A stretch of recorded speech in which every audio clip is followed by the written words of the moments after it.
Hello दोस्तों, स्वागत है आपका मेरे YouTube चैनल पर। और दोस्तों, आज की इस वीडियो में हम बात करेंगे एसएससी 2023 की नोटिफिकेशन जो आ गई है। उसके बाद काफ़ी सारे बच्चों के कमेंट आ रहे हैं स्पेसिफिकली इस बात के बारे में कि जिन 7,500 वैकेंसीज का क्या करेंगे। पिछली साल तो इन्होंने 37,000 वैकेंसी दे दी थी। अब की बार ये शायद आगे वाली फिगर को भूल ही गए हैं। ये 7,500 उठा लिए। डिटेल में बात करते हैं, घबराने की जरूरत नहीं, बताता हूँ क्यों है ये, क्या है और क्यों बढ़ेगी ये, वो सारी चीज़ें बताऊंगा इसमें। डेट्स वेट्स और पैटर्न क्या रहेगा, स्ट्रेटजी क्या होगी, क्या किस तरह से अप्रोच करना चाहिए, और स्पेसिफिकली जो बैंकिंग के स्टूडेंट्स हैं ना, उनको कैसे प्रिपेयर करना चाहिए, फॉर्मेट क्या है, इन सारी चीज़ों के बारे में डिटेल में बात करेंगे। तो चलिए शुरू करते हैं अपने वीडियो के साथ। देखिए दोस्त, पहली बात तो ये बता दूं कि इसमें तो कुछ भी देखने बताने लायक है नहीं। ये आप पढ़ लेना खुद से, कब विंडो ओपन होगी कब क्लोज होगी ये खुद पढ़ लेना। सबसे इम्पोर्टेंट जो डेट है ना इनमें से, वो है ये वाली, tentative schedule for tier one CBT का जो डेट है, ये सबसे इम्पोर्टेंट है, जुलाई 2023। अब इसमें ना 1 तारीख से लेके और एंड ऑफ द मंथ तक ये कभी भी हो सकती है। ठीक है, बट हम मान के चलते हैं इस तारीख को हम टारगेट करेंगे। ठीक है, एसएससी आजकल बड़ा रैपिड मोड में चल रहा है, तो हो सकता है ये जुलाई में कंडक्ट करवा दे। अब दोस्त, 3 महीने हैं। अप्रैल आज यहाँ पे हैं ही खड़े हम, मई है और जून है, और जुलाई में जितना मिल जाए वो ग्रेस होगा आपके लिए। ठीक है, इसको हटा देते हैं। ये 3 महीने फुल ऑन पड़े हैं आपके पास, और मैं ये कह रहा हूँ मोर देन इनफ है, एटलीस्ट टायर वन के अकॉर्डिंग, क्योंकि आजकल एसएससी बड़ा ही इजी फॉर्मेट के ऊपर उतर गया। हालांकि टायर वन तो पहले भी इजी होता था, अब मेंस भी काफ़ी इजी फॉर्मेट पे उतर गए हैं लोग। इनफैक्ट कंपटीशन चल रहा है कि अब की बार मेंस ज़्यादा इजी आएगा या पिछला ज़्यादा इजी आया था। पहले डिफिकल्ट हुआ करता था कि अब की बार और फोर्ड मैथ्स आया है, क्योंकि मैथ्स ज़्यादा इंपॉर्टेंट हुआ करता था at some point of the time. अब क्या है कि अभी के लिए जिस प्रिपरेशन के आप मोड पे हो ना, तो आप सिर्फ प्री पे फोकस करो, क्योंकि मोर और लेस ना सिलेबस तो सेम है प्री का और मेंस का। बस थोड़ा सा ना डिफिकल्टी लेवल एक्सपेक्ट करना भी इसलिए कह रहा हूँ क्योंकि आजकल आ नहीं रहा है वो डिफिकल्ट वाला। और मेंस का अभी तक ये जो टायर टू है, जो जिसको हम मेंस बोलते हैं, उसकी डेट इन्होंने नहीं दी, तो मान के चलिए अराउंड 2 से 3 महीने बेयर मिनिमम आपको मिलने वाले हैं। 2 से 3 महीने, उससे ज़्यादा हो जाए तो भी एक एक्सेप्शन होगी, कम हो जाए तो भी एक एक्सेप्शन होगी। ठीक है, तो डेट्स के बारे में इतना ही था, रीड कर लेना यार, इसमें कुछ ऐसा नहीं था कि मैं आपको कुछ बता सकूं। जो बताने वाली बात है वो इसमें है। सबसे पहले तो इन्होंने दे दी है, there are approximate 7,500 vacancies. However firm vacancies will be determined in due course, इनका ड्यू कोर्स बहुत होता है। अपडेटेड वैकेंसी जब जब आएंगी यहाँ पे अपडेट कर दी जाएंगी, और ऐसे ऐसे करके ये सारी चीज़ें बात बता दी हैं। अपन बात करते हैं वैकेंसीज के ऊपर। देखिए, वैकेंसीज फॉर श्योर बढ़ेंगी, उसका एक रीज़न है क्यों बढ़ेंगे। कम से कम बता रहा हूँ, 4 से 5 हज़ार वैकेंसीज बेयर मिनिमम बढ़ेंगी। बेयर मिनिमम नोट कर लेना, कहीं पे स्क्रीनशॉट लेके रख लेना, मुझे कह देना कि अगर ये वैकेंसीज ना बढ़े तो क्यों बढ़े और किस में बढ़ेंगे वो भी बता देता हूँ।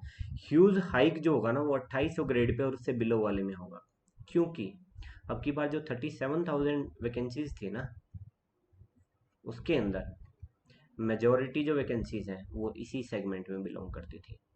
देखिए, जब भी किसी ईयर में वैकेंसीज इतनी शार्पली इंक्रीज करती हैं, तो मेजोरिटी जो तैयारी करने वाले लोग हैं वो सिलेक्ट हो जाते हैं। वही लोग बैंकिंग में सिलेक्ट होते हैं, वही लोग एसबीआई पीओ में सिलेक्ट होते हैं, वही आरबीआई में, एलआईसी में, जितने बेहतर तरह के एग्जामिनेशन होते हैं सभी में सिलेक्ट हो जाते हैं। ज्वाइन तो दोस्त एक ही जगह करेंगे ना। और मल्टीपल सिलेक्शन जब होंगे तो जहां पे ज्यादा वैकेंसी है वहां पे सभी का होगा। एलआईसी में हो गया उसका, हो सकता है पीओ में ना हो, पर एसएससी में हो जाएगा क्योंकि वैकेंसी ज्यादा है। एसबीआई वाले का हो सकता है कि आरआरबी में ना हो, पर इसमें हो जाएगा। तो मेजोरिटी चंक जो वैकेंसीज जो है खाली होंगी, वो उसी की होंगी जिसमें मेजोरिटी वैकेंसीज आई हैं। तो ये तो हाइक होना ही होना है, क्योंकि बहुत सारी जगह पे बैंक में भी भर के वैकेंसीज आई है, एसएससी में भी इटसेल्फ बहुत ज़्यादा वैकेंसीज आई है। तो इसमें ना दो तरह के कैंडिडेट होते हैं, एक फ्रेश कैंडिडेट होते हैं, एक होते हैं ऑलरेडी वर्किंग या सिलेक्टेड। देखिए, फ्रेश कैंडिडेट तो मल्टीपल जगह सिलेक्ट होंगे तो वैकेंसी खाली होंगी, फॉर श्योर वैकेंसी खाली होंगी। ठीक है, और क्योंकि grade pay, lower grade pay में वैकेंसी ज़्यादा थी, तो और ज़्यादा चांसेस हो जाते हैं वैकेंसीज खाली होने के। और जो वर्किंग लोग हैं, सिलेक्टेड लोग हैं, वो क्या करते हैं, मान लो यहाँ पे मिनिस्ट्री ए में काम कर रहे हैं वो, ठीक है, उन्होंने एक अटेम्प्ट दिया अब की बार कि क्या पता मैं कुछ बेहतर करके मिनिस्ट्री बी में चला जाऊँ। या फिर इस डिपार्टमेंट से उस डिपार्टमेंट में चला जाऊं जो अच्छा है। बट सभी कामयाब नहीं होंगे। मान लेते हैं कुछ लोग कामयाब होंगे, कुछ लोग कामयाब नहीं होंगे उस मिशन में। जो कामयाब हो गए वो अपनी पिछली वैकेंसी खाली करेंगे और नेक्स्ट ईयर की सिलेक्शन तक वो वैकेंसी ऐड हो जाएगी। जो सिलेक्ट नहीं होंगे, मान लो मतलब अपने से बेहतर वाले में सेलेक्ट नहीं हुए, तो जिसमें मान लो वो अभी 2800 ग्रेड पे में थे, अब की बार सिलेक्शन हो गया उनको 2400 ग्रेड पे में, तो ऑब्वियसली वो ज्वाइन नहीं करेंगे, इसी में रहेंगे, तो ये वैकेंसी खाली होगी। इन एनी केस जो भी वर्किंग कैंडिडेट हैं, जो भी सिलेक्टेड कैंडिडेट है, वो किसी भी जगह पे हो, वो एक वैकेंसी जरूर खाली करेंगे, तो आपकी वैकेंसी फॉर श्योर बढ़ने वाली है। इसको देख के ना अपने आप को डीमोटिवेट करना बंद करो। हर बार वैकेंसी बढ़ती है, और जब पिछले साल बढ़ती है तो हिस्ट्री उठा के देख लो, पिछले साल ज़्यादा वैकेंसी रही है, 13-14 में जब रही थी, अगले साल उससे थोड़ी सी कम होती है बट वैकेंसी ज़्यादा होती है। ठीक है, और ये भी मैंने बेयर मिनिमम बोला है, क्योंकि एक नहीं तो यहाँ पे चल पड़ेगा जी आप कहाँ से लेके आ रहे हो, आपके सोर्सेज क्या हैं। सोर्सेज नहीं है, बहुत एनालिसिस है, रीजनिंग इसीलिए पढ़ाई जाती है आपको। अब बात कर लेते हैं टायर वन के सिलेबस की। टायर वन और टायर टू में होता है, जिनको नहीं पता उनके लिए बता रहा हूँ, बाकी सबको पता होगा। एक रीजनिंग होती है, general intelligence and reasoning, 25 question होंगे, 50 मार्क के होंगे, सारे सेक्शन 25-25 मार्क्स के होंगे। जनरल अवेयरनेस, क्वांटिटेटिव एप्टीट्यूड और इंग्लिश। जो बैंकिंग का जो पैटर्न था ना, मोर और लेस सिमिलर पैटर्न आ गया, मोर और लेस सिमिलर, पहले भी यही था। क्या चेंज हुआ है वो मेंस में हुआ है। ठीक है, 1 घंटे का आपको टाइम मिलेगा। इसमें जो है एमसीक्यूज होंगे, ऑब्जेक्टिव टाइप होंगे, इंग्लिश हिंदी में सेट किया जाएगा, नेगेटिव मार्किंग 0.50, 1/4 जो रहती है वही की वही।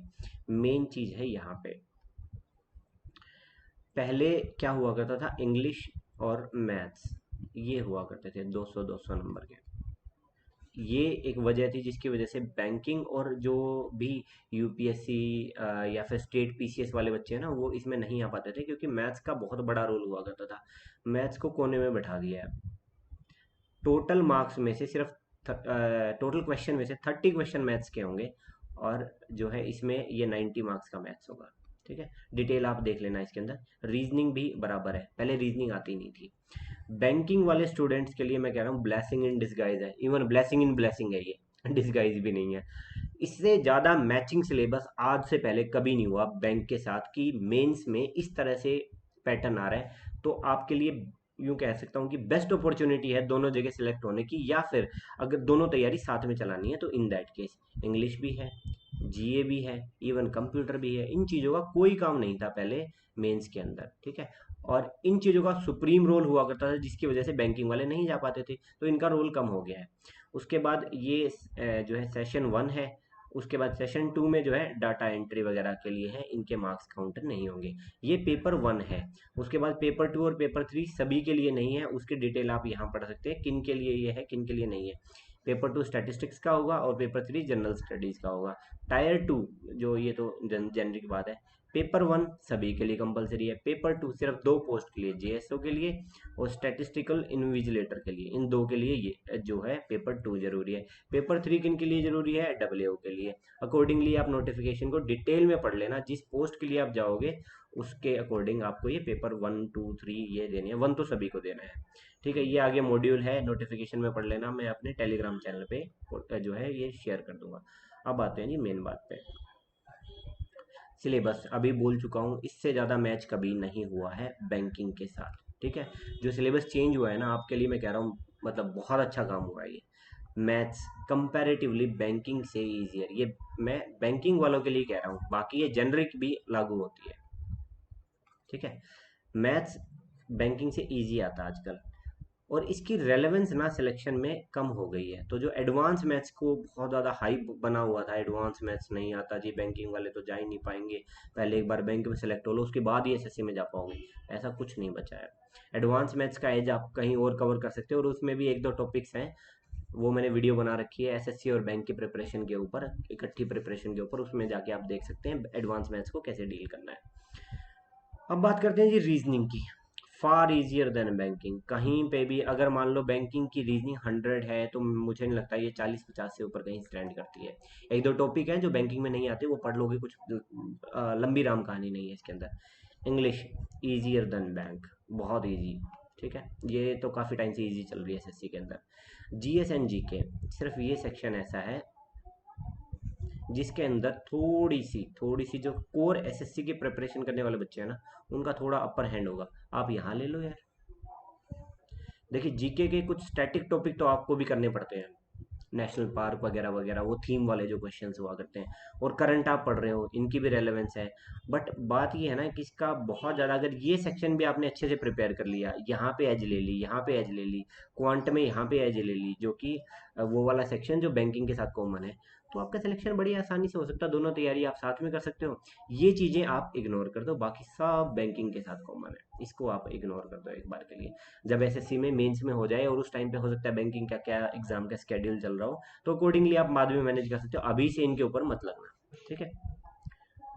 अब बात है कि बाकी जो डिटेल्स हैं दोस्त, वो सारे के सारे ना, आप पढ़े लिखे बच्चे हो, एनालिसिस वाली ऐसी कुछ भी चीज़ नहीं है उसमें। एज वेज आप डायरेक्टली देख लेना, कट ऑफ डेट तक लिखी हुई है कि इस डेट से आपका बर्थडे होना चाहिए, इस डेट तक। क्वालिफिकेशन के बिल्कुल क्लियर नॉर्म्स लिखे हुए हैं, वहाँ देख लेना। पोस्ट की डिटेल जितनी भी 4800 ग्रेड पे की हैं, 4600 ग्रेड पे की हैं, 4200 ग्रेड पे की हैं, वो सारे की सारी इसमें डिटेल में लिखी हुई है नोटिफिकेशन के। सिलेबस बिल्कुल लाउड एंड क्लियर लिखा हुआ है, बट सिलेबस से ज़्यादा ना आप PYQ करो लास्ट ईयर के, क्योंकि पिछली बार बच्चों के पास कोई क्वेश्चन का फॉर्मेट नहीं था कि अब की बार चेंज सिलेबस के पास के बाद क्या किस टाइप के क्वेश्चन पूछे जाएंगे। अब मेमोरी बेस्ड क्वेश्चंस मिल जाएंगे आपको बहुत सारी वेबसाइट पे, पिछले साल के वो देख लो, सिलेबस से ज़्यादा वहाँ से बेटर आइडिया मिलेगा आपको। सेंटर की डिटेल्स वगैरह नोटिफिकेशन में देख लेना। एप्लीकेशन का पूरा प्रोसीजर बना रखा है, इस तरह का फॉर्म होगा, ये फोटो लगानी है, ये फोटो नहीं लगानी, चश्मे लगाने हैं, ये नहीं लगाने।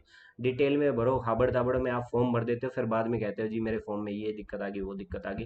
पूरा डिटेल में आराम से पढ़ लो, 1 घंटा नोटिफिकेशन के ऊपर लगा लो आराम से, ठीक है, उसके बाद ही अप्लाई करना। तो आई थिंक यही थी दोस्त वीडियो। ये टेलीग्राम चैनल है, इस पे वीडियो की PDF मिल जाएंगी, और ये सारी प्लेलिस्ट अपने चैनल पे अवेलेबल है। और तैयारी करो अच्छे से, जो मिशन आप लेके चले हो ना गवर्नमेंट जॉब का, उसको पूरा करने तक इससे पीछे मत हटो, ठीक है। और thank you so much for watching. जय हिंद, जय भारत।